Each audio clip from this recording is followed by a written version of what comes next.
Party Michael Jackson fan, మనలాగా dancer కూడా.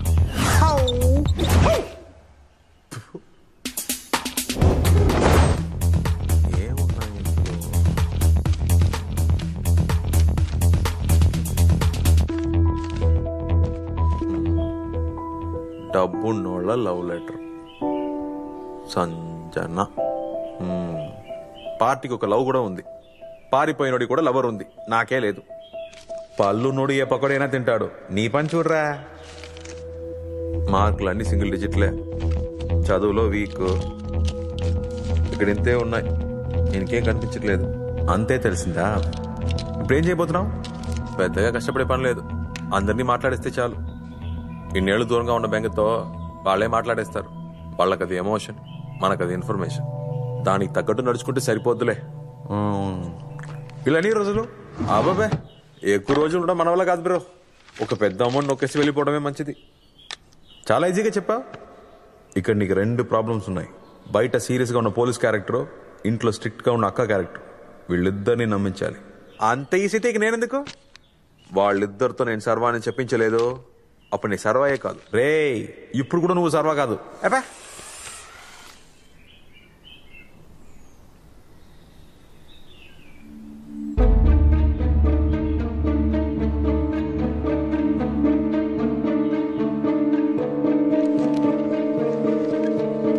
ఏంటి బామ్మ సీరియస్ గా చూస్తుంది?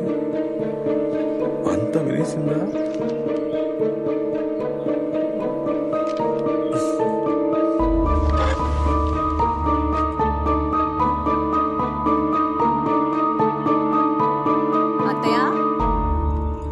అత్తయ్య, ఇక్కడున్నారా? ఏంట్రా అలా చూస్తున్నావు? మీ నాన్నమ్మరా? బామ్మ ఉందా? అదే ఎక్కడుందా అని అడుగుదా అనుకున్నా. అత్తయ్య, ఎవరో తెలుసా? మీ మనవడు సర్వా.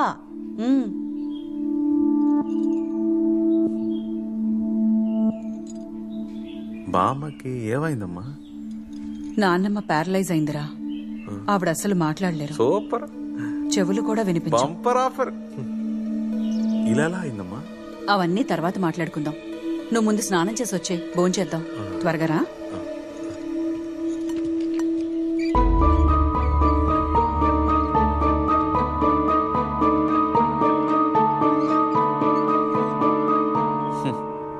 అనవసరంగా భయపడ్డా. చాలమ్మా. తిను నాన్న. ఎన్నేళ్లయిందో నా కొడుకుని ఇలా కూర్చోపెట్టి భోజనం వడ్డించి. తిను. అక్కేదమ్మా? మీ అక్కకి ఇంకా నీ మీద కోపం పోలేదు. మొహం ఉమ్మని పెట్టుకొనుంది. నేనే వెళ్ళి తీసుకురానా? అయ్యో వద్దులే. ఎక్కడికి వెళ్తుంది చెప్పు? తనే వచ్చి నీతో మాట్లాడుతుంది చూడు. అవును బాబు, నువ్వు ప్రశాంతంగా తిను. పద్మ, అమ్మ నీళ్ళు అడుగుతోంది చూడు. బామ్మ నీళ్ళు కావాలని అడగలేదే. ఇప్పుడు తను మాట్లాడే పరిస్థితిలో లేదు, కానీ తను ఏమనుకుంటుందో మనకు అర్థమయ్యేలా చెప్తుంది. అయితే మనం మాట్లాడేదంతా తెలుస్తుందా? వినిపించదురా, కానీ పెదాల కదలికల్ని బట్టి ఏం మాట్లాడుతున్నావో కరెక్ట్ గా కనిపెట్టేస్తుంది.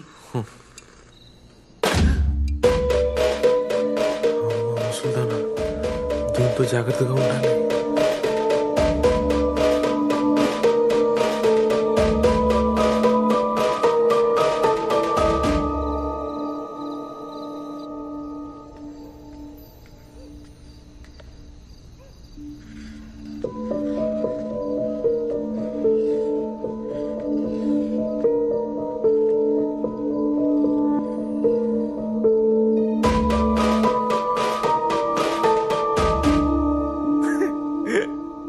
భయపడ్డావా? ఊరికే ఏం చేస్తున్నావు చూద్దామని వచ్చా. ఏది చూపించు, చూపించు. రాడ నేర్చుకుంటున్నావా? ముందు ఈ రాదు, ముందు ఆ వస్తుంది, తర్వాత ఆ వస్తుంది, తర్వాత ఈ వస్తుంది. నీళ్లు కావాలా? నీళ్లు వద్దా? సరే, నేను వెళ్ళి పడుకుంటా. బాగా టయర్డ్ అయ్యా. Good night.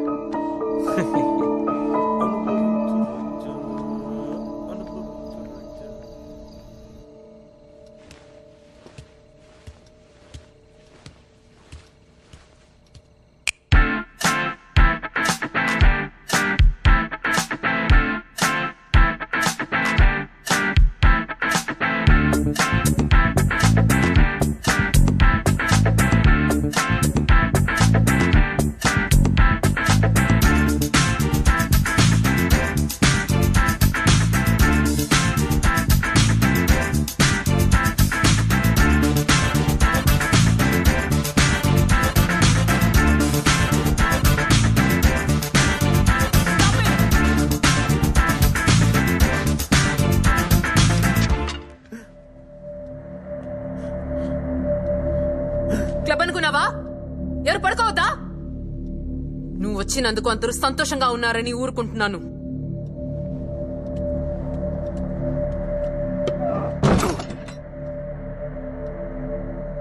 ఈవిడే నా అక్క క్యారెక్టరు కష్టమే. హాయ్ బాబోయ్. శతమానం భవతి శతాయ పురుషస్యతేంద్రియే ఆయుష్యేవేంద్రియే ప్రతిష్టతి. ధనం ధాన్యం పశుం బహుపుత్రలాభం శత సంవత్సరం దీర్ఘమాయు. పరమేశ్వర అనుగ్రహ ప్రసాద సిద్ధిరస్తు. ఇష్టకామ్యార్థ ఫల సిద్ధిరస్తు. అబ్బాయి వచ్చేశాడు. ఇక మీదట మీకంతా మంచే జరుగుతుంది. సంతోషం.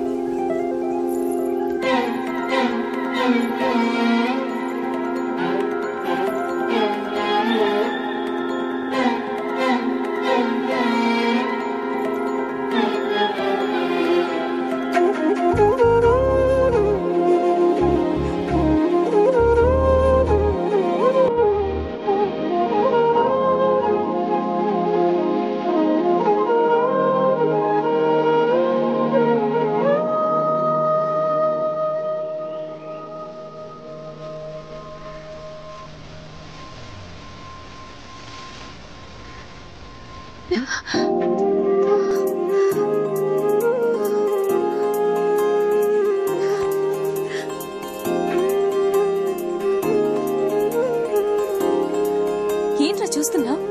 నేను గుర్తులేనా? నేనురా సంజనాని. చాలా మారిపోయావురా. ఎంత హైట్ అయిపోయావు. నేను బెంగళూరులో క్యాంప్ లో ఉన్నాను. నువ్వు వచ్చావని తెలిసి నేను చూడటానికి వెంటనే ఇక్కడికి వచ్చాను. అవును, నీకు దెబ్బ తగిలిందని చెప్పారు. కొంచెం మెమరీ ప్రాబ్లం. అది అసలు సమస్య కాదు. నేనున్నాను కదా. ఇప్పుడు నేను డాక్టర్. అరే హాయ్ అంకుల్. డాక్టర్ అమ్మా, ఎప్పుడొచ్చావు? ఉదయమే. వీడు నిన్ను గుర్తుపట్టాడా? లేదంకుల్, మర్చిపోయాడు. నువ్వు ఈవినింగ్ కదా వస్తానన్నావు. అంటే నాన్న మార్నింగ్ ఫ్లైట్ దొరికింది. ఆ, రండి.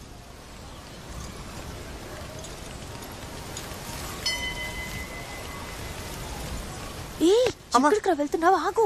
నాన్న, నేను నీతో చాలా మాట్లాడాలి. రా, బయటికి వెళ్దాం.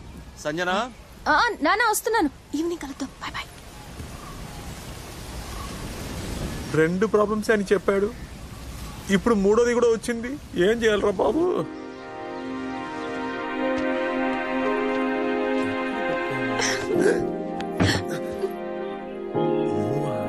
మరి నేను కాకపోతే నిన్ను ఇంకెవరు కౌగిలించుకుంటారు? ఎన్నాళ్ళైంది నిన్ను చూసి. నిన్ను కొట్టి, నిన్ను గిల్లి, నీతో ఆడుకుని. గతమంతా మర్చిపోయాను. ఇప్పుడే కొంచెం కొంచెం గుర్తొస్తుంది. నాకు తెలుసు నీకెంత కష్టంగా ఉంటుందో, కానీ నిన్ను చూసిన సంతోషంలో నాకేం అర్థం కావట్లేదు. సరేరా, మనసుకు నచ్చిన వాళ్ళతో మాట్లాడుతూ ఉంటే పాత విషయాలన్నీ కొంచెం కొంచెంగా గుర్తొచ్చేస్తాయి. నేను నిన్ను చూడడానికి డైలీ వస్తాను. మనం చాలా మాట్లాడుకోవచ్చు. నేను నిన్ను తీసుకుని బయటికి వెళ్తాను. అంతా సెట్ అయిపోతుంది. ఒకవేళ నీకు పాత విషయాలేమీ గుర్తు రాకపోయినా నువ్వు నా సర్వ, నేను నీ సంజన. అది మారదు. అంకుల్ కి బీపీ చెక్ చేయాలి. నేను వెళ్ళొస్తాను.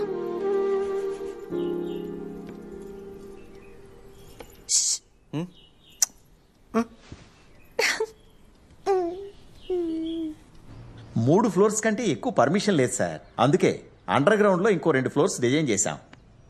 సార్, ఇదంతా నాకు తెలుసు. దీన్ని మనం ఇవాళ రేపు మూవ్ చేస్తున్నామా ఏంటి? ఇప్పుడు దీని గురించి మనం మాట్లాడడం కరెక్ట్ కాదు. జ్ఞానమూర్తి ఉన్నంత వరకు ఈ ప్రాజెక్ట్ మూవ్ అవ్వడం చాలా కష్టం. జనం ఆయన చెప్పిందే వింటున్నారు. సార్, సుప్రీంకోర్టులో కేసు ఇవాళ రేపా అని ఊగుతూ ఉంది. ఆ ఊరి వాళ్ళందరూ తేనె తీయడానికని, కట్లు కొట్టడానికంటూ మాటి మాటికి లోపలికి వెళ్తూనే ఉన్నారు. ఎంతో కాలంగా అక్కడే బతుకుతున్న వాళ్ళ జీవనాధారం అదే అని రేపు కేసు వాళ్ళకు అనుకూలంగా వస్తే మనం ఏం చేయాలి? అందుకే చెప్తున్నాను సార్, కాస్త ఓపిక పట్టండి. రాబోయే ఎలక్షన్స్ లో మనమే గెలవబోతున్నాం. గెలవగానే ఏ సమస్య రాకుండా నేనే పూర్తి చేస్తాను. అన్నా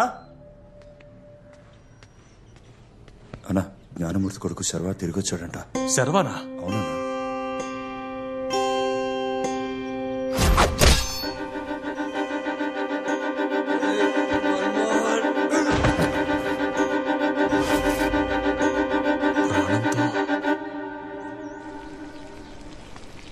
రే ఫ్రాడ్, అక్కడేం చేస్తున్నావు? ఏమి లేదు. సరే లోపల రా. ఏంటి? ఆ షుగర్ ఇలా ఇవ్వు. ఇందుకే పిలిచావా? ఫ్రీగానే ఉన్నావు కదా, తీసివ్వు. అది ఉప్పు. ఇదిగో. ఈ ఇంట్లో ఒక్కొక్కరికి ఒక్కోలా టీ పెట్టాలి. అంకుల్ కి షుగర్ తక్కువ, ఆంటీకి బ్లాక్ టీ, మా నాన్నకి లైట్ టీ, మీ అక్కకి మాత్రం డబుల్ స్ట్రాంగ్. అవునవును, అన్నట్లోనే డబుల్ స్ట్రాంగే. కోపంలో రోషంలో. ఎందుకంత కోపం? మరి ఉండదా? నీ పాటికి నువ్వు చెప్పకుండా పారిపోతే? నువ్వు పుట్టినప్పుడు మీ అమ్మ 1 year హాస్పిటల్లోనే ఉన్నారు. మీ నాన్నగారు ఊరు జనం రాజకీయాలంటూ వెళ్లిపోయారు. అక్కే కదా నేను చూసుకుంది. తనకెలా ఉంటుంది? నేను నీకు అక్కనయ్యుంటే నిన్ను చంపేసుండేదాన్ని. అయ్యో, ఉప్పు కింద పడిందే. శకునం బాలేదంటారు కదా. అయ్యయ్యో, మా నాన్నకు తెలిస్తే అంతే, ఊరికే తిడుతూ ఉంటారు. ఇప్పుడు ఇదొకటి. నేను తీసుకెళ్ళివనా? సరే సరే, నువ్వు తీసుకెళ్ళు, నేను ఇది క్లీన్ చేస్తాను. ఇది ఎలా పడిందో ఏంటో.